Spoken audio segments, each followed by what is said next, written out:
மேன்மையும் மாண்பு மிகுந்த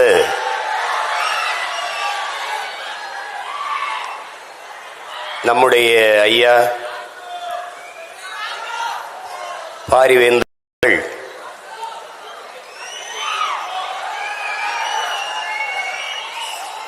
தமிழ் வளர்ச்சிக்காக தமிழ் பேராயம் என்ற ஒரு அமைப்பை தொடங்கி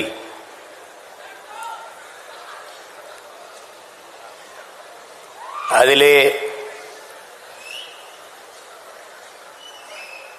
சொல் தமிழா சொல்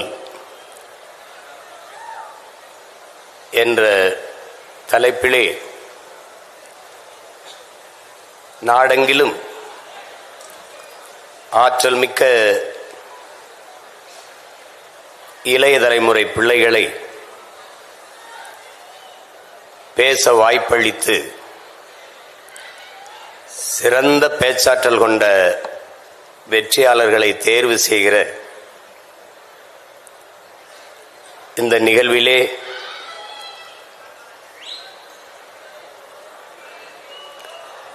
பங்கேற்று சிறப்பு செய்திருக்கிற பாரதிய ஜனதா கட்சியினுடைய மாநில தலைவர்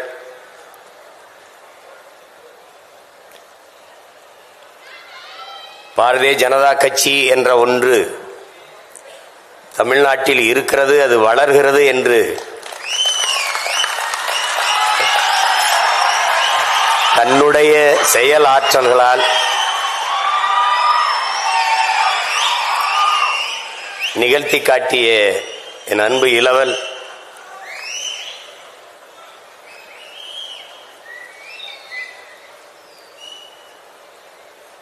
அண்ணாமலை அவர்களே,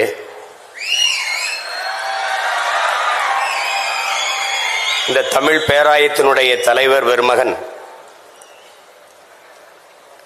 மதிப்பிற்குரிய பெருந்தகை கரு நாகராஜன் அவர்களே, இந்த நிகழ்ச்சியை அழகுற தொகுத்து வழங்கி கொண்டிருக்கிற அன்பிற்கினிய ஜெய் கணேஷ் அவர்களே, பின்னின்று ஒருங்கிணைத்து ஒழுங்காக நடத்தி கொண்டிருக்கிற என் அன்பு தம்பி அருணாச்சலம் அவர்களே,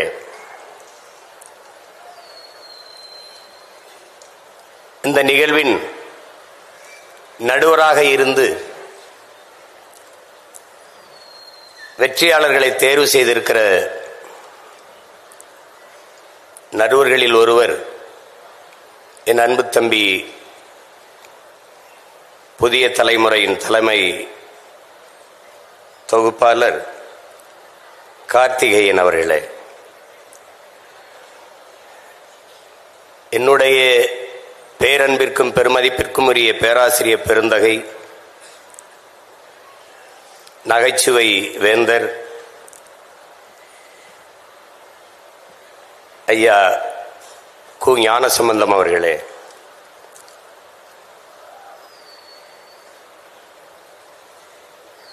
இங்கே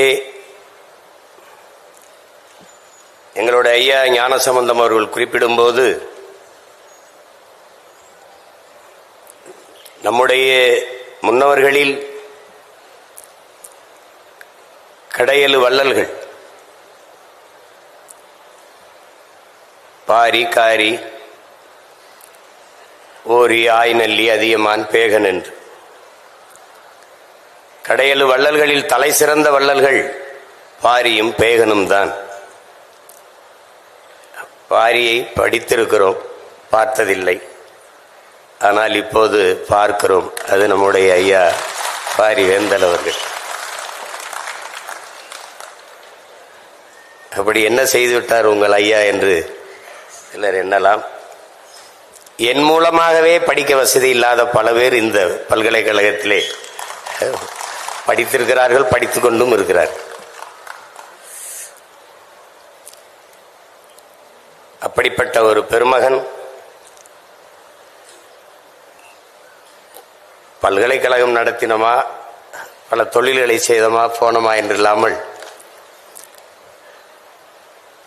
தன் தாய்மொழி தமிழ் வீழ்ச்சியுறாமல் மீட்சியுற வேண்டும், எழுச்சியுற வேண்டும் என்பதற்காக தமிழ் பேராயம் என்ற ஒன்றை தொடங்கி அதன் மூலமாக இந்த சொல் தமிழா சொல் என்கிற ஒரு நிகழ்வை உருவாக்கி ஆகச்சிறந்த ஆற்றலாளர்களை தேர்வு செய்வது. நாடெங்கிலும் எவ்வளவோ விதைகள், அதில் வீரியமிக்க நெல்மணிகள் எது என்று கண்டுபிடிப்பது. தமிழர்கள் பொறுக்கு விதை மரபினர். தோட்டத்தில் நிறைய கத்தரிக்காய் காத்திருக்கும். ஆனால் எந்த காய் விதைக்கு சரியாக இருக்கும் என்று தேர்வு செய்து அதிலிருந்து விதைகளை தேர்வு செய்கிற மரபினர் நாம்.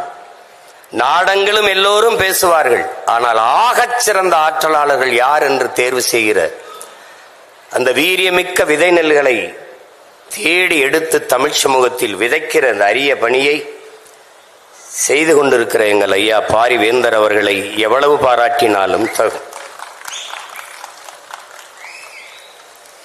இந்த நிகழ்விலே பங்கேற்று சிறப்பித்திருக்கிற பேராசிரியர் பெருமக்கள், அறிவார்ந்த ஆன்றோர்கள், இந்திய ஜனநாயக கட்சியினுடைய தலைவர்கள், பாரதிய ஜனதா கட்சியினுடைய தலைவர் பெருமக்கள், அரங்கை நிறைத்து அமர்ந்திருக்கிற என்னுடைய உயிரோடும் உணர்வோடும் கலந்து வாழ்கிற என் உடன் பிறந்தார்கள், உங்கள் அனைவருக்கும் என்னுடைய அன்பும் வணக்கம்.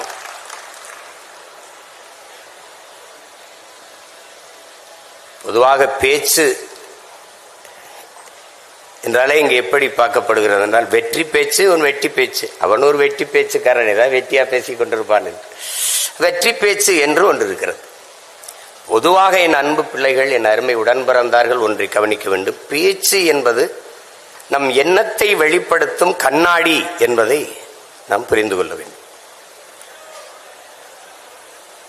இங்கே பேசி பேசியே காலத்தை ஓட்டிட்டான் என்று சொல்வதும் உண்டு, பேசி பேசிய காலத்தை வென்றவர்களும் உண்டு. அது ரெண்டும் உண்டு. சொல் என்பது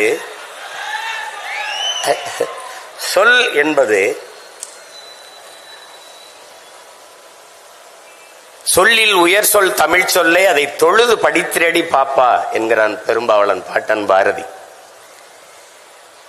ஒரு சொல் கொல்லும், ஒரு சொல் வெல்லும், ஒரு சொல் மனதை காயப்படுத்தும், ஒரு சொல் அந்த காயத்தை ஆற்றும், ஒரு சொல் உறங்கச் செய்யும், ஒரு சொல் எழச் செய்யும், ஒரு சொல் உற்சாகப்படுத்தும். இப்படி சொற்களால் எவ்வளவோ மாறுதலை இந்த சமூகம் பார்த்திருக்கிறது. இன்சொல் இரும்பு கதவையும் திறக்கும் என்கிறார்கள். அண்ணல் காந்தியடிகள் வார்த்தைகளை நீங்கள் வாயிலிருந்து எடுத்து பேசினீர்கள் என்றால் அது கேட்பவரின் செவி வரைதான் செல்லும். ஆனால் ஒவ்வொரு சொற்களையும் ஒவ்வொரு வார்த்தைகளையும் இதயத்தில் இருந்து எடுத்து பேசினீர்கள் என்றால் அது செவியையும் கடந்து சிந்தனைக்குள் சென்று செயல்பட தொடங்கும் என்கிறார். அப்படி இங்கே பேசியவர்களை பார்த்தேன். அவர்கள் சொல்லுகிற கருத்துக்களில் நமக்கு உடன்பாடு முரண்பாடு அந்த விவாதத்திற்கு போக வேண்டியதில்லை. தாங்கள் எடுத்துக்கொண்ட கருத்தை வெளிப்படுத்துகிற ஆற்றலில் அவர்கள் மேலோங்கி இருந்தார்கள் என்பதில் யாருக்கும் மாற்று கருத்து இல்லை. வாதத்தை எடுத்து வைப்பவன் சரி தவறு தான் கொண்ட கொள்கையில் எடுத்து வைத்த வாதத்தில் சரியாக இருக்கிறானா, அதுதான் அவனுடைய திறமைக்கு சான்று.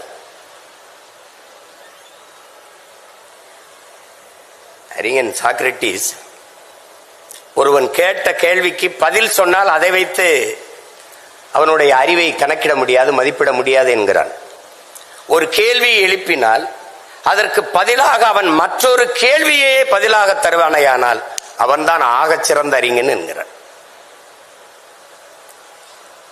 அப்படி இங்கே பேசியவருடைய ஆற்றல்களை அவர்கள் வெளிப்படுத்தினார்கள்.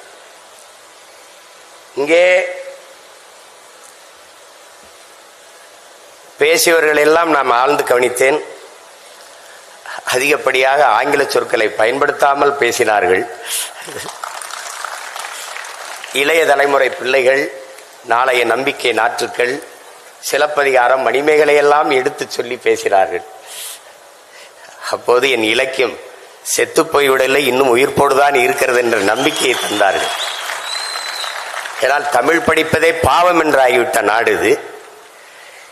இது பேருக்கு தமிழ்நாடு, தமிழுக்கும் தமிழருக்கும் இது சுடுகாடு. அந்த நிலையில் நாம் வாழ்ந்து கொண்டிருக்கிறோம்.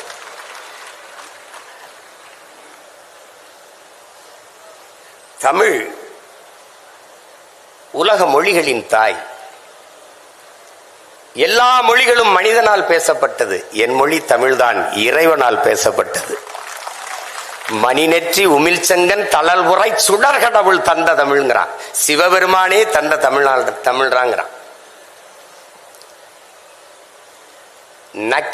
நக்கீரனை உங்களுக்கு தெரியும், கொங்குதேர் வாழ்க்கை அஞ்சிரை தும்பி காமம் செப்பாது கண்டது மொழியுமோன்னு பாட்டை எழுதி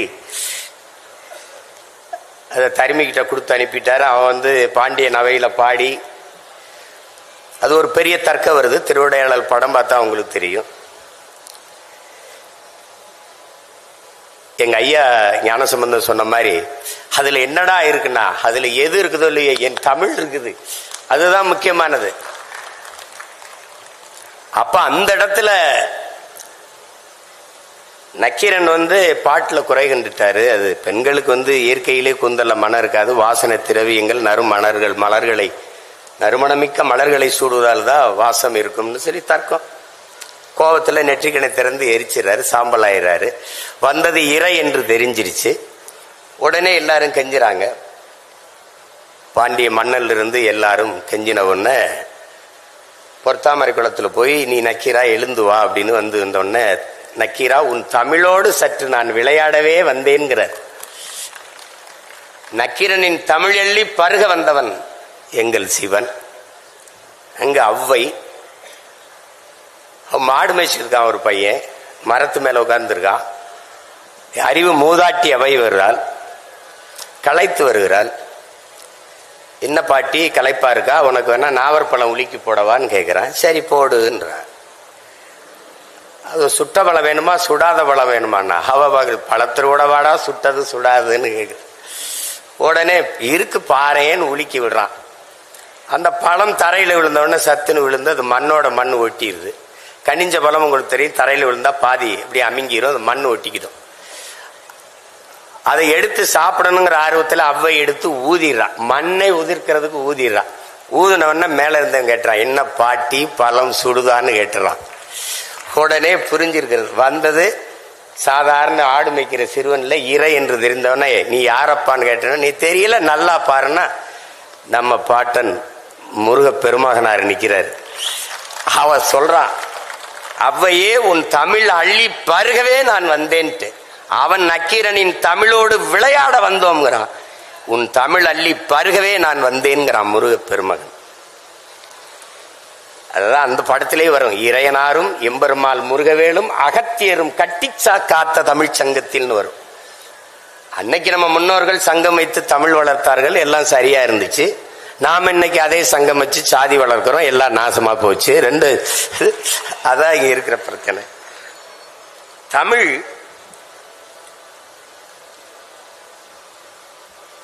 உலகின் எம்மொழியும் துணையின்றி தனித்து இயங்கக்கூடிய உயர்தனி செம்மொழி. இங்கே பேசிய பிள்ளைகள் தமிழில் மருத்துவம் படிக்க முடியுமா, தமிழில் பொறியியல் படிக்க முடியுமா என்று படி. நீ மெடிக்கல் அப்படிங்கிறத அது மருத்துவம் என்று சொல்ல முடியுது. தமிழ்ல மருத்துவம் இருக்கு. இன்ஜினியரிங் பொறியியல்ங்கிற தமிழில் பொறியியல் இருக்கும்போது பொறியியல் தமிழ்ல படிக்க முடியாதா, மருத்துவம் படிக்க முடியாதா? கலைபத்தில் தலை சிறந்தவன் திசையெட்டும் புகழ் கொண்டவன் ராவண பெரும்பாட்டன் தந்தருளிய மருத்துவ குறிப்புகளுக்கு இணையாக உலகத்தில் எங்கும் மருத்துவம் கிடையாது. என்ன நீ தமிழ் அல்லாத மருத்துவம்ங்கிற? எம்பேடு குக்கர் அமெரிக்க பெரிய மருத்துவ நிபுணர். ஒரு பொண்ணு வருது, 16 வயசு பொண்ணு, அதுக்கு ஒவ்வாமை நோய். தண்ணி குடிச்சாலும் வாந்தி எடுத்துருது, சாப்பிட்டாலும் வாந்தி எடுத்துருது. என்ன செய்யறது தெரியல. மருத்துவம் கொடுத்து பாக்குறான், ஒன்னும் சரி வரல. வீட்டுல போய் படுக்கிறான், கனவு வருது, நோய் கனவுல வந்துருது. எனக்கும் நோயாளிக்கு இடையில நீ யாரான்னு கேக்குது அந்த நோய். விறுவிறுன்னு நடந்து போய் கதவை பூட்டிட்டு மருத்துவமனையில் அந்த பெண் படுத்திருக்க அறையை பூட்டிட்டு வீட்டுக்கு வந்துடுறான். ஒரு 4-5 நாள் கழிச்சு திருப்பி போய் திறக்கிறான். அந்த பொண்ணு மயங்கி கிடந்து கையை காட்டுறா, தண்ணி கேட்குறா, தண்ணியை கொடுக்குறான், வாந்தி வரல. பசிக்கு ஏதோ கேட்குறா, இட்லி ஏதோ சாப்பிட கொடுக்குறான், வாந்தி வரல. மருத்துவ குறிப்பில் எழுதுறான், எதுவும் சாப்பிட்டது எதுவும் செமிச்சிருச்சான்னு பார்த்து சாப்பிட்டா நோய் இருக்காதுன்னு எழுதுறான். கீரை எங்களுடைய அப்பா பெரிய தகப்பனார் நம்மாழ்வார் எழுதுறாரு, உன் பரம்பரை இருக்கலடா எம்பேடு குக்கர், உன் பரம்பரை கருவாகிறதுக்கு முன்பு எங்க பாட்டை எழுதியிருக்கான், மருந்தன வேண்டாவாம் யாக்கைக்கு அருந்தியது அற்றது போற்றி உனின். இன்னொருத்தி வர்றா, அவ்வை வாரா, வள்ளுவன் நல்லா தான் எழுதியிருக்கான், 1.25 அடியில் இருக்கு, எழுசீர் விருத்தமா இருக்கு, ரொம்ப பெருசா இருக்கு, பிள்ளைங்க படிக்க கஷ்டப்படுவாங்கன்னு பசித்து புசின்னு எழுதி வச்சுட்டு போயிடுறா.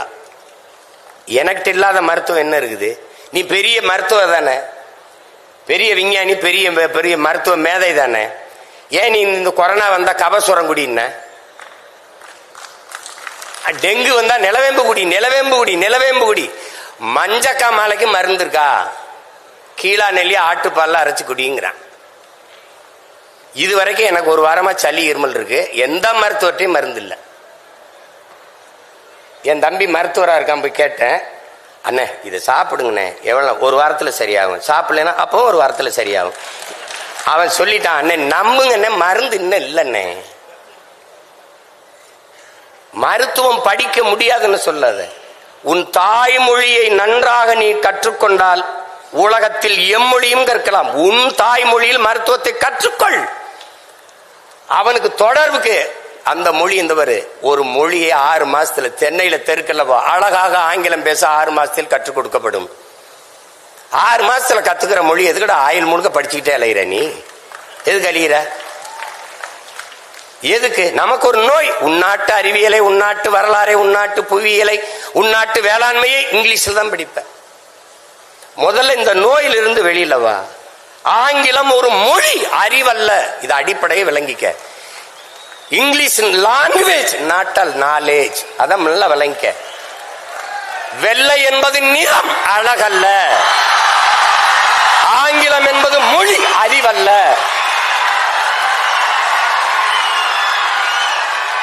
நீ வணங்குகிற நம் தெய்வங்கள் எல்லாமே கருப்பு தான். அந்த திமிர் நமக்கு இருக்கணும். அம்மா போட்டு உனக்கு உளவியலா ஒரு நோய் வந்துருது, வெள்ளையா இருக்கிறதா அப்படின்னு எல்லாம் வெள்ளையாக்கிட்டான். பன்னி வெள்ளை, சக்கரை வெள்ளை, கோழி வெள்ளை, எல்லாம் வெள்ளை, நடிகர் வெள்ளை, நடிகர் வெள்ளை. அதனாலதான் நாட்டிலே பெரிய தொல்லை. அதான் ஒளி, இந்த நோயிலிருந்து வெளியில வா. அவன் மொழி அவனுக்கு, நம்ம மொழி நமக்கு. அமெரிக்காவில் பள்ளிக்கூடம் போகாதவன் ஆங்கிலம் பேசுவான், பிரிட்டன்ல பிச்சைக்காரன் இங்கிலீஷ்ல பிச்சை எடுப்பான். அது அறிவுன்னு சொல்லிடுவியா? போட்டு குழப்பிக்காத. அது எப்படி, அது தமிழ் படி. இங்க பாரு, உன் தாய்மொழியை இங்க பாரு. தாய்மொழியில் கற்றவன் உலகத்தில் படைக்கிறான், தாய்மொழியில் கல்லாதவன் பயன்படுத்துறான். எல்லா நாடும் maiden, German maiden, Japan maiden, Hong Kong maiden, China maiden, Singapore maiden. ஏன் நாடு மேக்கின்? மை டியர்,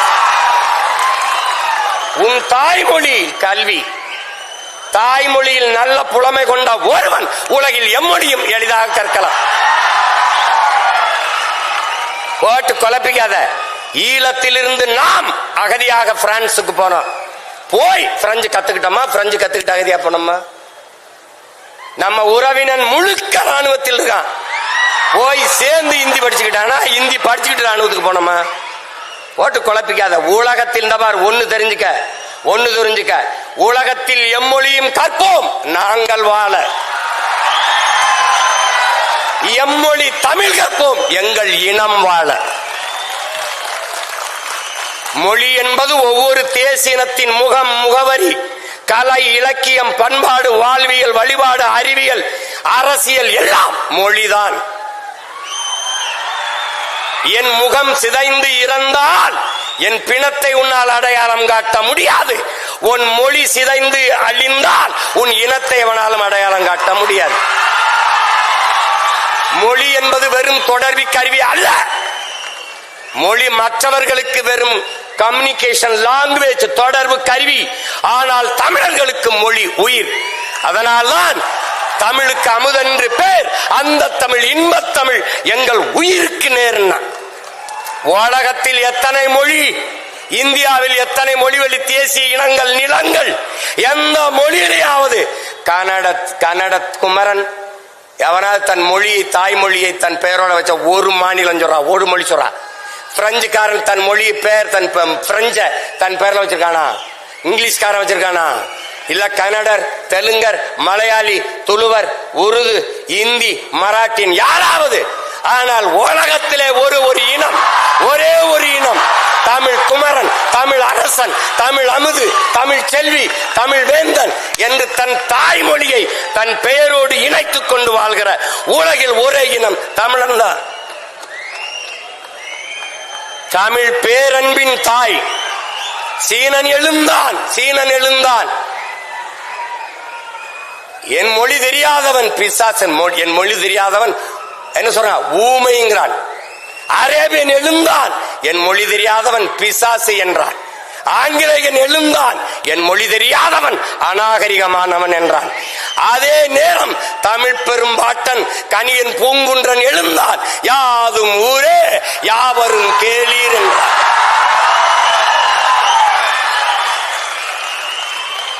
கம்பன், கபிலன், இளங்கோ எல்லோரும் நம் முன்னவர்கள் உலகு உலகு உலகு என்றுதான் உலகம் தழுவி நேசித்து பாடியிருக்கிறான். முன்னந்தோன்றிய நிலத்தில் முகிழ்த்தவர், மூத்த தமிழ் மொழி குணர்வில் மூத்தவர், தென்னன் பாண்டியன் குமரி குடிமையர், திசையெல்லாம் பரந்துலகை அடர்ந்தவர், இன்னரும் இயலிசை நாடகம் யாத்தவர், இந்திய நாவலன் தேயத்து இறைமையர். என்ன வியப்படா இவர்கள் தமிழர்கள்.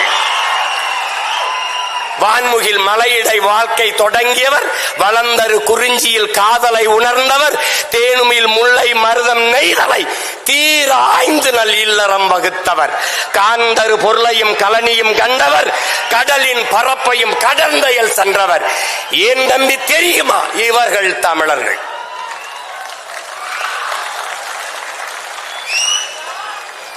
ஆங்கிலம் அறிவின் மிஸ்டுகிற இயேசு பிறந்த 500 ஆண்டுகளுக்கு பிறகு உருவான மொழி ஆங்கிலம்.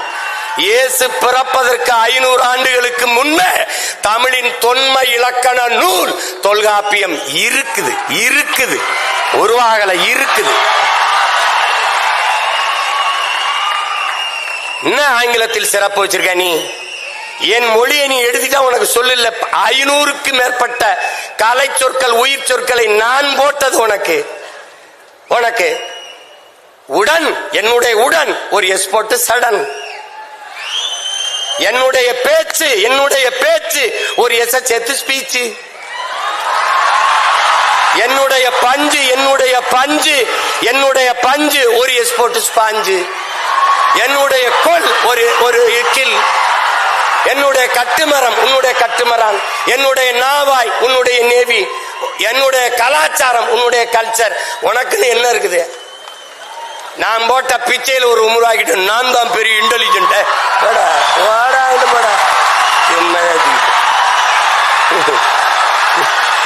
தம்பி, உலகத்தில் எல்லோரும் அவரவர் தாய்மொழியில் பேசுகிறார்கள். தமிழர்கள் நாங்கள் அந்த மொழிகளின் தாய்மொழியில் பேசிக் கொண்டிருக்கிறோம்.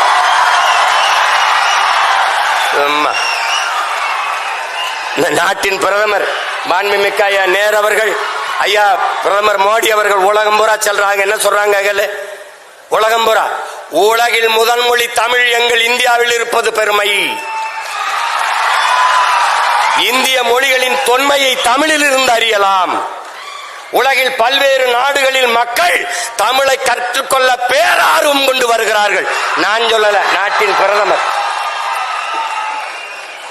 ஏய், நீ இங்க பாரு, நீ ஒண்ணு தெரிஞ்சுக்க. பெத்த தாயை பட்டினி போட்டுட்டு எத்தனை ஆயிரம் அன்னதானம் செஞ்சாலும் உனக்கு பலன் இல்லை. தாய்மொழி தெரியாமல் நீ எவ்வளவு பெரிய எவ்வளவு மொழிகளை கற்றாலும் நீ அறிவு கட்டவன். பெத்த தாய் யாருன்னு தெரியாம நீ எப்படி நீ இருப்ப? உன்னை என்னன்னு சொல்றது? நீ மனநிலை பிறண்டு போனவன், நீ நினைவற்றவன். ஒண்ணுதான் உன் தம்பி தங்கைகளே, ஒண்ணுதான் நீங்க நல்லா நினைச்சுக்கணும். இந்த அரங்கத்திற்கு எத்தனை சாளரங்கள் சன்னல்கள், அத்தனைகளாக உலக மொழிகளை நாம் வைத்துக் கொள்ளுவோம். ஆனால் நுழைவாசலாக இருக்கிற தலைவாசலாக நம்முடைய தாய்மொழி தமிழை நாம் வைத்துக் கொள்வோம்.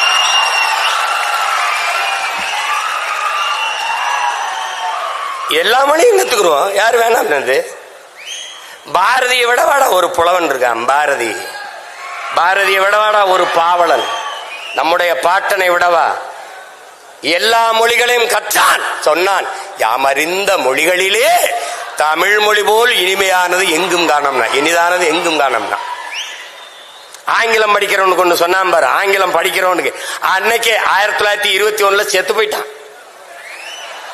அதுக்கப்புறம் இப்படி ஒரு தலைமுறை பைத்தியமா அலையும் தெரிஞ்சவன் என்ன சொல்றான், ஆங்கிலம் ஒன்றையே கற்றார், அதற்கு ஆக்கையோடு உயிரையும் விற்றார், தாங்களே அந்நியரானார், செல்ல தமிழின் தொடர் வச்சு போனாருங்க. செல்ல தமிழ்னு போடுறான். தாய்மொழியை மறந்த இனம் சுடுகாட்டில் இறந்த பிணம். நன்கு விளங்கி வச்சுக்க. நீ அதை விட்டுறாத. இதெல்லாம் ஏன் சொல்ற, இந்த நிலைக்கு என் தமிழ் தமிழ் மீட்சியே தமிழர் எழுச்சி என்கிறார் மொழி ஞாயிறு தேவனையப்ப பாவாணர் அவர்கள். தமிழ் மீட்சியுற வேண்டும், தமிழர்கள் எழுச்சியுற வேண்டும் என்றால் தமிழ் சாகக்கூடாது. இங்க பார், உனக்கு ஒன்று தெரிஞ்சுக்க, தாய்மொழியை பாதுகாத்த இனங்கள் கடுகளவு இருந்தாலும் மலையளவு உயர்ந்து வாழும். தாய்மொழி அழிய கொடுத்த இனங்கள் மலையளவு இருந்தாலும் கடுகளவு சிரித்து வீழும். இதை நன்கு விளங்க. உனக்கு ஒரு திமிர், நீங்க பார், நீ கன்னடனா, நீ மராட்டியனா, நீ மலையாளியா, நீ தெலுங்கனா, நீ பீகாரியா, நீ குஜராத்தியா, நீ யாராவும் இரு, ஆனால் நான் மராட்டியன் என்ற திமிரோடு, அந்த திமிரோடு நீ யாரு, நானா இருக்கேன். என் தம்பி சொல்றாரு, நான் இந்தியத்திலிருந்து தமிழை பார்க்கிறேன், என்னன்னு தமிழகத்திலிருந்து தேசியத்தை பார்க்கிறார். நான் இன்னொன்னு சொல்றேன், நான் என் தம்பிக்கு சொல்றேன், நான் முதல்ல எங்க அம்மாவுக்கு மகனா இருக்கேன், அப்புறம் அத்தைக்கு மருமகனா இருக்கேன்.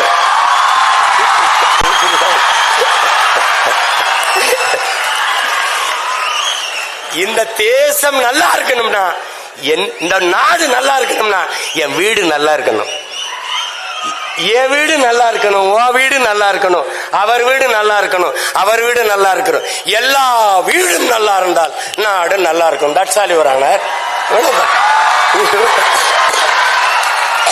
இவ்வளவுதான். அதாவது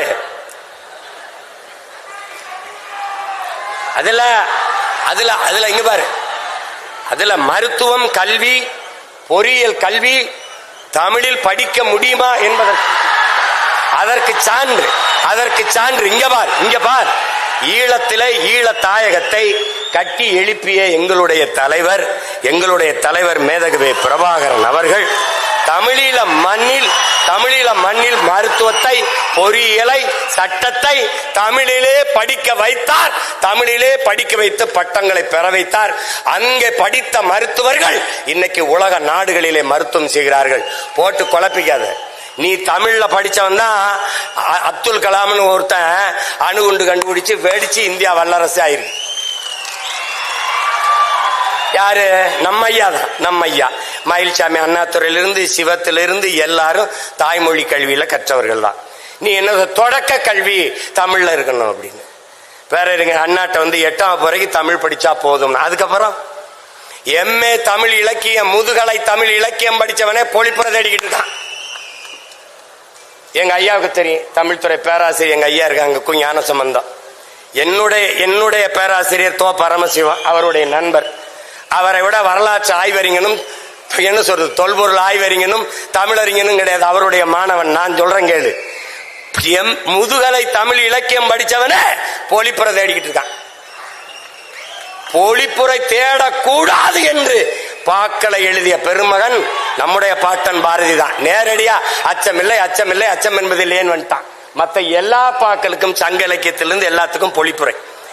அப்ப பேரங்க அண்ணா சொல்றாங்க, முதுகலை தமிழ் இலக்கியம் படிச்சவனே பொழிப்புரை தேடிக்கிட்டு இருக்கான். நீ என்னடா எட்டா போட நிக்கலாம்? தமிழ் ஒரு பெருங்கடல், நீ கரையோடு நின்னா போதுன்றியேங்கிறாரு. மதம் பரப்பத்தான் வந்தான் ஜோசப் பிஸ்கி வீரமாமுனிவன், மதம் பரப்பத்தான் வந்தான் ஜி போப்பு. இந்த மக்களோடு தொடர்புக்கு தமிழில் படிச்சு பேசினா தான் புரிய வைக்க முடியும்னு தமிழ்ல பேச கத்தான். தமிழின் ஆழம் அவனை ஆழ இழுத்துட்டு போயிடுச்சு. அவன் தான் தேம்பாவணி எழுதுனா, இவன் தான் திருவாசகத்தையும் திருக்குறளை மொழிபெயர்த்தான். தமிழ் மாணவன் இங்க உறங்குறான்னு சொல்லிட்டு போனா, இங்க பேசிய ஒரு தங்கச்சி சொல்லுது, என் மொழியில் இல்லாத என்ன இருக்கு உலகத்திலே? உன் மொழியில் பாரு. இங்க கிறிஸ்தவத்துக்கு வேணுமா தேம்பாவணி, இஸ்லாத்துக்கு வேணுமா சீராபுராணம், இந்துக்கு வேணுமா எது ராமாயணம் கம்பராமாயணம், வேற எதுக்கு பௌத்தத்துக்கு வேணுமா? எழுதினவனே சிலப்பதிகாரத்தை எழுதினவனே அவன் சமணன், சமண துறவிதான். பௌத்தத்துக்கு வேணுமா மணிமேகலை, சமணத்துக்கு வேணுமா சமண துறவி இளங்கோடி எழுதிய சிலப்பதிகாரம். எல்லா சமயங்களுக்கும் தமிழில் காப்பியம் இருக்கு, இலக்கியம் இருக்கின்றால் உலகில் ஒரே மொழியில் தான் இருக்கு. மற்ற மொழிகள் எல்லாம் உலகில் பிற மொழிகளின் துணையின்றி இயங்க முடியாது. இந்திய பெருநிலத்திலே எந்த மொழியும் இயங்க முடியாது. இப்ப சினிமானா பிக்சர்லு சினிமாலு தான் எல்லா இடத்துலையும். ஆனால் எனக்கு திரைப்படம்னு ஒன்று இருக்கு. இது எல்லா இடத்துலையும் மைக் தான் தம்பி, ஆனா எனக்கு ஒளி வாங்கி இருக்கு. இது எல்லா இடத்துலையும் ஸ்பீக்கர் தான் தம்பி, எனக்கு ஒளி பெருக்கி. இது எல்லா இடத்துலையும் லைட் தான் தம்பி, எனக்கு இது விளக்கு. புரியுதுன்னு நினைக்கிறேன். இது வந்து கேமரா தான், எனக்கு ஒளிப்பதிவு கருவி.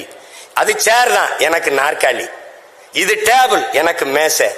உலக திங்கவர் இது லேப்டாப், எனக்கு மடிக்கணினி. அது கம்ப்யூட்டர், கணிப்பொறி. எல்லாவற்றுக்கும் இது செல்போன், அலைபேசி, செல்லிடபேசி, கைபேசி, எல்லாவற்றுக்கும் தமிழில் உயிர் சொல், கலை சொற்கள், வேர் சொற்கள் இருக்கு. தம்பி ஆங்கிலத்துல தம்பி, ஆங்கிலத்துல அரிசி ரைஸ் தான் தம்பி, நெல்லு ரைஸ் தான் தம்பி, சோறு ரைஸ் தான் தம்பி. எனக்கு நெல்லு அரிசி சோறு 3 சொல் இருக்கு தம்பி. அதனால்தான் சொல் தமிழா சொல், சொல் தமிழா சொல். உனக்கு சித்தப்பா அங்கிள், பெரியப்பா அங்கிள், மாமா அங்கிள், எனக்கு ஒரே அங்கிள் தான். ஏன் நீ ஜங்கிள்? எனக்கு பாரு, எனக்கு பாரு, எனக்கு பாரு, சித்தப்பா பெரியப்பா மாமா, எனக்கு 3 சொல் இருக்கு.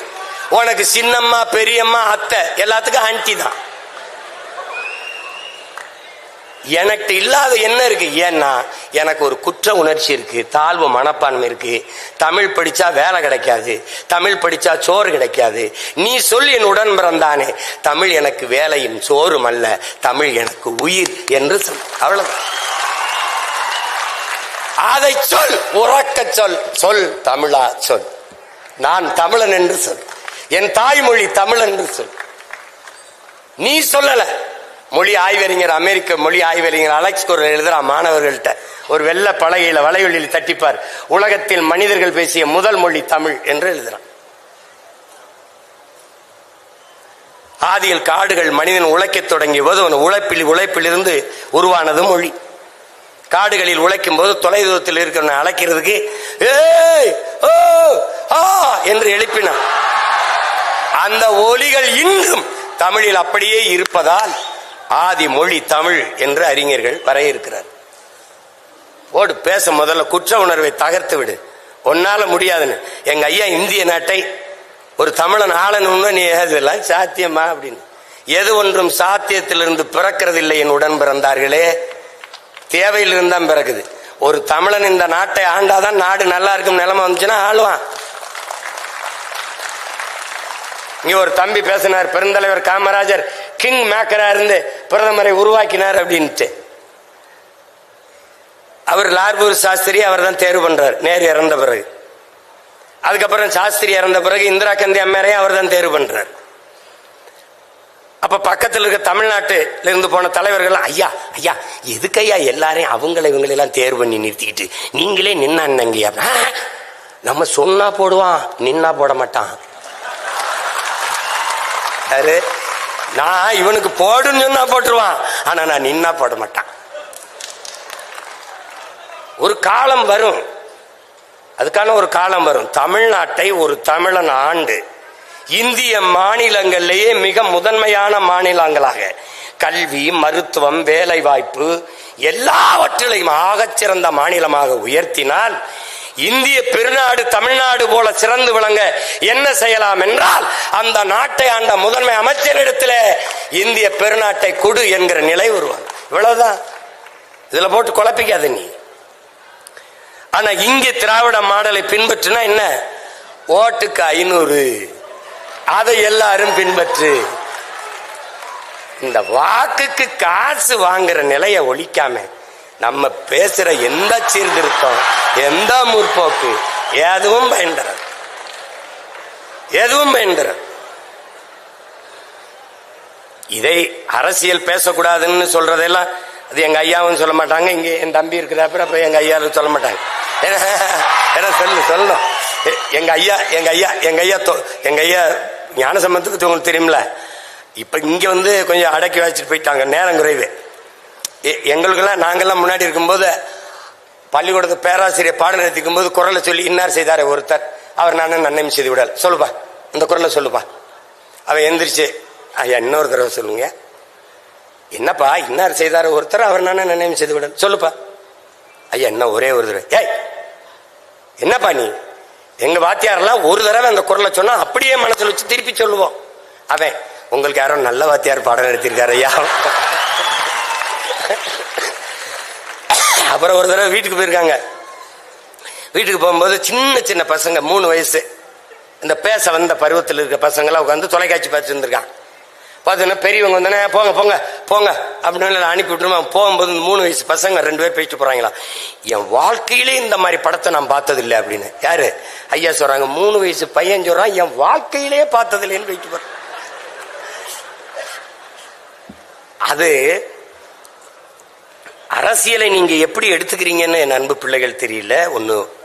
ஒன்னு நீங்க புரிஞ்சுக்கணும். ஒரு அண்ணனா, ஒரு மூத்தவனா நான் சொல்ல கடமைப்பட்டிருக்கேன். அரசியல் என்பது ஒரு வாழ்வியல் என்பதை நீங்க புரிஞ்சுக்கணும். அறிவியல் புவியியல் போல அது ஒரு வாழ்வியல். இன்னைக்கு ஸ்ரீஹரிகோட்டாலிருந்து விண்கலம் இத்தனை மணிக்கு ஏவப்படணுங்கிறது முடிவு செய்யறது எது? அரசு. அந்த அரசை முடிவு செய்யறது எது? அரசியல். இந்த நாட்டோட ரஷ்யா உக்ரைனோட இத்தனை மணிக்கு தாக்குதல் நடத்தணும் முடிவு செய்தது அரசு. அந்த அரசை தீர்மானிச்சது எது? அரசியல். அப்ப அரசியல் என்பது ஒரு வாழ்வியல். அரசியல் வேண்டாம் என்று நீங்கள் விலகி நிற்பது என்பது வானமே இல்லாத பூமியில் வாழப்போகிறேன் என்பது எப்படிப்பட்டதோ அப்படிப்பட்ட ஒரு கருத்து. அண்ணல் காந்தியடிகள் அரசியல் என்ற எண்ணம் இல்லாதவன் மனிதனாகவே இருக்க முடியாதுன்ட்டாரு. மனிதனாகவே இருக்க முடியாதுன்ட்டாரு. லெனின் இன்னொரு மடி மேல போய் என்ன சொல்றார்? ஒவ்வொரு மனிதனின் ஒவ்வொரு வார்த்தையிலும் அரசியல் பிறக்குதுன்ட்டாரு. அது நல்லா கவனிச்சுக்கணும். பிளாட்டோ என்ன சொல்றான்? அரசியல் வேண்டாம் என்று நீ விலகி நிற்கலாம், ஆனால் அரசியல் உன்னை விட்டு ஒருபோதும் விலகாதுங்கிறான். அரிஸ்டாட்டில் என்ன சொல்றான்? அரசியல் வேண்டாம் என்று நீ விலகி நின்றால் யாரை அருவருக்கிறியோ அவன் ஆட்சியின் கீழே வாழ நேரிடும். அதான் இப்ப நேரிட்டுச்சு. உனக்கு புரியுதுன்னு நினைக்கிறேன். நீ கற்றவன் வெற்றிடம் என்றே ஒன்று கிடையாது, காற்று நிரப்பி விடுங்கிற அம்மா சேர்த்தும். அப்ப கற்றவர்கள் நிரப்பாத இடத்தை கயவர்கள் நிரப்பி விடுவார்கள். நீங்கள் படித்தவர்கள் எல்லாம் நமக்கு எதுக்கு பிரச்சனை என்று விலகுகிறீர்கள். அதுதான் நாட்டுக்கே பிரச்சனையாக மாறிவிடுகிறது. நீ ஊழல் லஞ்சத்தை ஒழிக்கணும். எங்கிருந்து ஒழிப்பாய்? உன் உள்ளத்தில் இருந்து ஒளி. நான் ஊழல் லஞ்சத்திற்கு எதிரானவன், நான் ஊழல் லஞ்சத்திற்கு எதிரானவன், நான் ஊழல் லஞ்சத்துக்கு எதிரான. ஒவ்வொருவரும் ஊழல் லஞ்சத்துக்கு எதிர். ஊழல் லஞ்சம் ஒழிஞ்சிரும். இதை புரிஞ்சுக்கிட்டு வேலை செய்யணும். இந்த உலகத்தை நீ எப்படிப்பட்ட மாற்றத்திற்கு கொண்டு வர விரும்புகிறாயோ அதை உன்னிலிருந்து தொடங்கு. இதுதான் கோட்பாடு. நான் சரியா இருக்கேன், நீ சரியா இரு, அவர் சரியா இருக்கட்டும், அவர் சரியா இருப்போம், நாம் சரியாக இருப்போம், நாடு சரியாயிரும். இதை புரிஞ்சுக்கணும். அரசியல் வேணாம்னா இப்படி காலையில நீ பிதுக்கிற பர்பஸை, குடிக்கிற தேநீர், படிக்கிற செய்தித்தாள், படிக்கிற பாடம், பார்க்கிற வேலை, வாங்குற சம்பளம், உன் வாழ்க்கையில பிறப்பு சான்றிலிருந்து இறப்பு சான்றிதழ் வரை எல்லாத்தையும் தீர்மானிப்பது அரசு. அந்த அரசை தீர்மானிப்பது அரசியல். அப்ப உனக்கான அரசியலை நீ தீர்மானிக்கலன்னா அப்படி ஒண்ணு கணிச்சுக்க. அரசியலை கற்பிக்காதது கல்வியே இல்லை. அரசியலை தாண்டி ஆகச் சிறந்த கல்வியே இல்லை. நீ படிச்சவெல்லாம் வெளியில போயிடுற. எங்க ஐயா சொன்னாங்க பாரிவேந்தர், 10 பேருக்கு மேல படிப்பே இல்லாதவன் தான் அமைச்சரா இருக்கிறான்ட்டு. நீ அவனை கொண்டு விட்டினா என்ன பண்ணுவான்? தர்மாக்கோல் தான் விடுவான். அப்ப நீ ஒன்றும் பண்ண முடியும். நீ இங்க உட்கார்ந்து ஆல்பர்ட் ஐன்ஸ்டீன் அவர்கள், தாமஸ் ஆல்வா எடிசன் அவர்கள், நீ படிச்சுட்டு இருப்ப. ஆல்பர்ட் ஐன்ஸ்டீன் என்ன சொன்னார்? வெப்பத்தை தடுக்க தர்மாக்கோல் விட சொல்றாரு, படிச்சு போட்டிதான். அது ஒன்னதுக்கு பயன்படாது. அப்போ அதனால முதல்ல நமக்கு ஒரு திமிர் இருக்குன்னு, அந்த திமிர்ல தான் நிமிர்வு வரும். சும்மா போட்டு எல்லாம் பயந்துட்டு தெரியாத. இதெல்லாம் நமக்கு ஒரு குற்ற உணர்வு என்னன்னா, நம்மளால முடியாது, நம்மளால இது ஆகாது. உனக்கு ஒரு சொல்லுங்கள். நம்ம வர்றதுக்கு முன்னாடி இங்க இக்கரைக்கு அக்கறை பச்சைன்னு பொன்மொழி தமிழனுக்கு தான் இருக்கு. நேரம் பொன் போன்றதுன்னு கற்பிச்சவன். இந்த பொண்ணு வேணா இன்னொரு பொண்ணு வாங்கிக்கலாம். நேரம் பொன் போன்றதுன்னு எவன் சொன்னது? நேரம் உயிர் போன்றதுங்கிறான் வெள்ளக்காரன். நீ டைம் இஸ் கோல்டுன்னு படிச்சுட்டு இருக்க. நேரம் உயிர் போன்றது, போனா வராது. இக்கரைக்கு அக்கறை பச்சை, அதுலதான் நீ செத்த. நீ இப்ப என்ன செய்யணும்? எக்கரைக்கும் இக்கரையே பச்சை. அதானே அவன் மின்னுவதெல்லாம் பொண்ணல்லங்கிறான், நீ இக்கரைக்கு அக்கறை பச்சைங்கிற. அதை பார்த்து ஏமாறாதங்கிற. நீ பச்சையில தான் நிக்கிற. ஆனா அந்த பச்சை நல்லா இருக்கேன்னு இதுலதான் நீ தோற்ற.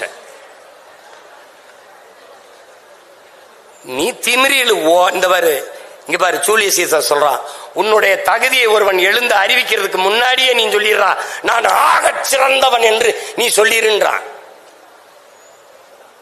அறிவை கடன் கொடுத்த இனத்தின் மக்கள் நாம். உலகிற்கு அறிவியல், தொழில்நுட்பம், நாகரிகம், பண்பாடு, வேளாண்மை எல்லாவற்றையும் கற்பித்து கொடுத்த இனம் நாம். அதை நல்லா கவனிச்சுக்க. ஓடுகிற நீரை தடுத்து பாசனத்திற்கு பயன்படுத்த முடியும் என்று 1800 ஆண்டுக்கு முன்னாடி தடுப்பணை கட்டி வேளாண்மைக்கு பயன்படுத்திய பெரும்பாட்டன் கரிகால் பெருவளத்தானின் பேரனும் பேத்திகளும் இங்க உட்கார்ந்திருக்கிறீர்கள். எதனுடைய நிழலும் கீழே விழும். தஞ்சை பெருவுடையார் கோயிலின் நிழல் கீழே விழுகுதா பாரு.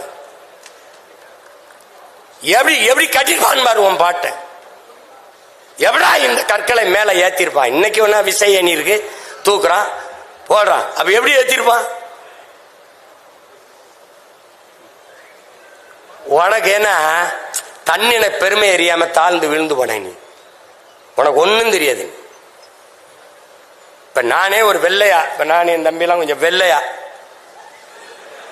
கொஞ்சம் இங்கிலீஷ்ல, அப்ப எப்படி பேசுறாப்ல எப்படி பேச. யாரு? சீமானா? சீமா. ஆமா ஆமா, அந்த நாடகத்துல நல்லா அடிச்சிருக்காப்ல, இந்த மாயாண்டி குடும்ப நாடகத்துல. அப்பதான் வலிக்கும் பாரு. 3 மணி நேரம் பேசி ரத்தம் வேர்வையா உரிய கொட்டி இப்படி இறங்கி தொண்டை வறண்டு கீழே வம்பது. சிமா, மாயாண்டி குடும்பத்துல சூப்பரா ஆக்ட் பண்ணிருக்கீங்க. அப்ப என்ன சொல்லு, கர்மம் அதையே செஞ்சுட்டு இருந்திருக்கலாம் போல இருக்குது. இந்த கர்மத்துக்கு ஏண்டா வந்தோம்னு தோணும். இவனுக்காடா இவ்வளவு நேரம் பேசணும்?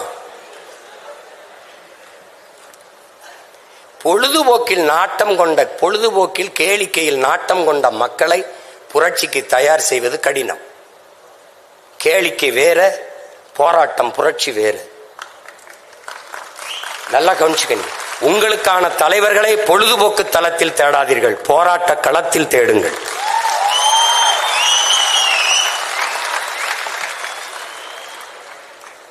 உன் மொழி உணராதவன், உன் மொழி தெரியாதவன் உனக்கு இறைவனா இருக்க முடியாது. உன் வழி உணராதவன் உனக்கு தலைவனா இருக்க முடியாது. போட்டு தலைவன் என்பவன் இங்க பாரு, தகப்பன் என்பவன் பெத்தவனா இருக்கணும், தலைவன் என்பவன் உன் ரத்தவனா இருக்கணும். போட்டு குழப்பிக்கிட்டு அலையாத. அதுல அரசியல் கற்கணும். அரசியலை விட ஆகச்சிறந்த பாடம் ஒன்றும் இல்லை. இனிவரும் தலைமுறையாவது வெறும் வாக்காளர்களாக இல்லாமல் இருங்க. உங்களுக்கான தலைமையை தேடுங்க. இந்த கடையில் நல்ல உடை கிடைக்கும் என்று தேடுகிறீர்கள், இந்த கடையில் நல்ல அலைபேசி கிடைக்கும் என்று போய் தேடுகிறீர்கள், இந்த கடையில் நல்ல உணவு கிடைக்கும் என்று தேடி சென்று உண்கிறீர்கள். ஒரு 6 மாதம் உடுத்தி தூரை போடுகிற உடுப்புக்கு அவ்வளவு தேடுகிற நீங்கள், 6 மாதம் பயன்படுத்தி தூர போடுற அலைபேசி அவ்வளவு தேடி எடுக்கிற நீங்கள், 5 ஆண்டு கால உங்கள் எதிர்காலத்தை தீர்மானிக்கிற தலைவனை நீங்கள் ஏன் தேட மறுக்கிறீர்கள்? அதை நீங்கள் ஆழ்ந்து சிந்தித்து பார்க்கணும். எங்க ஐயா சொல்றாங்க, நாட்டை நீங்க உங்களை போன்ற தலைவர்கள்லாம் வந்து மாற்றத்தை செய்யுங்கன்னு. தனி ஒரு மனிதன் செய்ய முடியாது. எல்லாரும் ஒவ்வொருத்தருக்குள்ளேயும் அந்த மாற்று சிந்தனை வந்தால்தான் மாற்றம் வரும். அதனால நாம் மாறுவோம், மாற்றுவோம். இங்கே பேசிய பேச்சாளர்கள் உங்களுக்கு மக்களாட்சி தத்துவத்தை ஏற்றுக்கொண்ட ஒரு நாட்டில் பேச்சு என்பது மக்களிடத்திலே ஒரு கருத்தியல் புரட்சி என்பது, அதுவும் பேச்சு என்பதும் வலிமை மிக்க ஒரு ஆயுதம் என்பதை என் அன்பு தம்பி தங்கைகள் புரிந்து கொள்ளும். அதனாலதான் பேச்சை அப்படி சொல்லக்கூடாது. மூச்சை இழக்கலாம், பேச்சை இழக்கலாமா என்று உணர்ச்சி பாவலர் அண்ணன் காசி ஆனந்தன் கற்பித்தது போல, ஒரு தவளை தண்ணிக்குள்ள மூழ்கி கிடக்கும், அந்த சகதிக்குள்ள தண்ணிக்குள்ள. ஆனாலும் அது கத்திக்கிட்டே இருக்கும். மேல பசியோடு நீஞ்சி போற பாம்பு தவளை இங்கதான் இருக்குதுன்னு தெரிஞ்சு டக்குன்னு போய் சாப்பிட்டுரும். அது கத்தாம இருந்திருந்தா தவளை இங்கதான் இருக்குன்னு அடையாளம் தெரியாம அது போயிருக்கும், கண்டுபிடிக்க முடியாம போயிருக்கும். ஆனால் கத்துனதுனால தன் உயிரை இழந்துருச்சு. பக்கத்துல இருக்கிற ஒரு மீன் அந்த தவளையை பார்த்து சொல்லுது, அந்த தவளை கத்தாம இருந்திருந்தா உயிர் பழச்சிருந்திருக்கும்ல, ஏன் அது போய் கத்திக்கிட்டே இருந்துச்சு அப்படின்னு. அந்த தவளை சொல்லுது, மூச்சை இழக்கலாம், பேச்சை இழக்கலாமா என்று. பேச்சு ஜனநாயகத்தில் மக்களாட்சி தத்துவத்தை ஏற்றுக்கொண்ட ஒரு நாட்டில் பேச்சு என்பது வலிமை மிக்க ஆயுதம். அப்படிப்பட்ட வலிமை மிக்க கூறு ஆயுதத்தை தன் பட்டறையில் வைத்து தீட்டுகிற அரிய பணியைத்தான் தமிழ் பேராயம் இப்போது தமிழ்நாடெங்கும் செய்து கொண்டிருக்கிறது. அந்த பணியை எங்களுடைய ஐயா பாரிவேந்தர் அவர்கள் செய்து கொண்டிருக்கிறார்கள். பேச்சு என்பது எளிய பிள்ளைகள் நாங்கள். எனக்கு என்ன பின்புலம் இருந்தது? எனக்கு யார் இருந்தா? எங்க அப்பா முதலமைச்சரா, இல்ல எங்க தாத்தா முதலமைச்சரா? அப்படிலாம் ஒண்ணும் இல்லை. இல்ல எங்க அப்பா அமைச்சரா, இல்ல சட்டமன்ற உறுப்பினர், ஒன்னும் இல்லை. ஒரு பாமரன் விவசாயி, ஒரு காட்டு கிராமம் ராமநாதபுரத்தில் சிவகங்கையில் ஒரு சின்ன கிராமத்தில் இருந்த எளிய மகன். எனக்கு தொலைக்காட்சி இல்லை, பொருளாதாரம் இல்லை, ஒன்றும் இல்லை. இங்கே சொன்ன தங்கச்சி போல ஒவ்வொரு தேர்தலுக்கும் ஒரு சின்னம். 75 வருஷமா ஒரே சின்னம்லாம் இல்லை எனக்கு. ஒவ்வொரு தேர்தலுக்கும் ஒரு சின்னம். ஆனாலும் நின்னம் மக்களை நம்பி. ஒரு எளிய மகன் தன் பேச்சால் பேசி பேசி பேசி பேசி 36 லட்சம் வாக்குகளை பெற்று தனித்து ஒரு கட்சி மாநில அங்கீகாரம் பெற்ற கட்சியா வந்திருக்குன்னா காரணம் பேச்சு. வெறும் பேச்சல்ல, என் மூச்சை பேச்சாக்கி தமிழ் மக்களின் இன உணர்வு, மான உணர்வை தட்டி எழுப்பி ஒன்று திரட்டி பெற்றிருக்கு. அதனால பேச்சு சாதாரணம் இல்லை. என் உடன் பிறந்தானே, பேச்சு வலிமை மிக்க ஆயுதம். அதை பயன்படுத்து. அடிமைப்பட்டு உரிமை இழந்து உணர்வு கெட்டு கிடக்கிற தமிழ் சமூகத்தின் விடுதலைக்கு இது பயன்படட்டும். உரைக்குள் உறங்கவாவா, துருப்பிடிச்சு தூங்கவா தோட்டாக்கள், இலக்கின்றி எரியவா அம்புகள், வீணாக போகவா சொல், ஆற்றல் மிக்க சொல்லை சொல், எழுந்து நில் வெல். தமிழ் தேசிய மக்கள், தமிழ் பேரின மக்கள் எழுச்சி உரட்டும், மீட்சி உரட்டும். இழந்த உரிமைகளை மீட்போம், இருக்கிற உரிமைகளை காப்போம். அதை வருங்கால தலைமுறை பிள்ளைகள் நம்முடைய வரலாற்று பெரும்பணி கால கடமை என்று உணர்ந்து களத்திலே நிற்க வேண்டும். வெறும் வாக்காளர்களாக மட்டும் இருந்து பயனில்லை. சிறந்த கருத்துக்களை நாடெங்கிலும் 9 மண்டலங்களாக பிரித்து நடந்த இடங்களிலெல்லாம் வெளித்து படித்திருப்பார்கள் என்று இங்கே பேசிய பிள்ளைகளை பார்க்கும்போதே தெரிகிறது. 70க்கு மேற்பட்டோர் பரிசு பெற்றிருக்கிறார்கள். முதல் 3 பரிசை பெற்றவர்கள் மட்டும்தான் வெற்றியாளர்கள் என்ற கருத்தை நீங்கள் தளர்த்தி கொள்ள வேண்டும். பங்கேற்ற 2000 பேரும் வெற்றியாளர்கள் தான். போட்டி என்றவுடன் பயந்து ஒதுங்காமல் போட்டியில் பங்கேற்க வேண்டும் என்ற அந்த துணிவு, நுழைவே வெற்றிதான். வெற்றியை தாங்குகிற மனநிலை எவருக்கும் இருக்கும். தோல்வியை தாங்குகிற மன உறுதி கொண்டவனே ஆகச் சிறந்த வீரன் என்பதை காலம் உங்களுக்கு உணர்த்தும். வரலாறு எல்லா இடத்திலும் உணர்த்திருக்கு. நீங்க நல்லா கவனிச்சுக்கிறீங்க. வரலாறு நெடுகிலும் வரலாற்றில் எப்போதும் வீரனுக்குத்தான் இடம் உண்டு. வீரனுக்குத்தான் வரலாறு நெடுகிலும் வீரர்களுக்கானதுதான். அங்கே வென்றவன் தோற்றவன் இருவருக்கும் வரலாற்றில் இடம் உண்டு. ஏழைகளுக்கு இடம் உண்டு, அடிமைகளுக்கு இடம் இருந்திருக்கிறது, ஏழைகளுக்கு இடம் இருந்திருக்கிறது. எப்போதும் வரலாற்றில் கோழைகளுக்கு இடம் இருந்தது இல்லை. அதை நினைவில் வைத்து இங்கே பங்கேற்ற பெருமக்கள், இதை சிறப்புற நடத்தி நிறைவு விழாவுக்கு கொண்டு வந்த அத்தனை செயல்பாட்டாளர்கள், பங்கேற்ற போட்டியாளர்கள், வென்றவர்கள், நாளை வெல்லப் போகிறவர்கள் எல்லோருக்கும் என்னுடைய பாராட்டுக்கள், என்னுடைய அன்பும் வாழ்த்துக்களும். இங்கே இவ்வளவு நேரம் பசியோடு அமர்ந்து இருக்கிற எங்களுடைய பேச்சல்லி பருக இருக்கிற என் உடன் பிறந்தார்கள், செவிக்கு உணவில்லாத போது சிறிது வயிற்றுக்கு ஈயப்படும் என்பதற்கு இவ்வளவிடம் அரங்கை நிறைத்து அமர்ந்து இருக்கிற என் உயிர்க்கே உடன் பிறந்தார்கள். நாளை என் தமிழ் சமூகத்தை மிக்க சமூகம் மாற்றி படைக்க காத்திருக்கிற இளைய தலைமுறை புரட்சியாளர்கள் உங்கள் அனைவருக்கும் என்னுடைய அன்பும் வணக்கமும் நன்றி.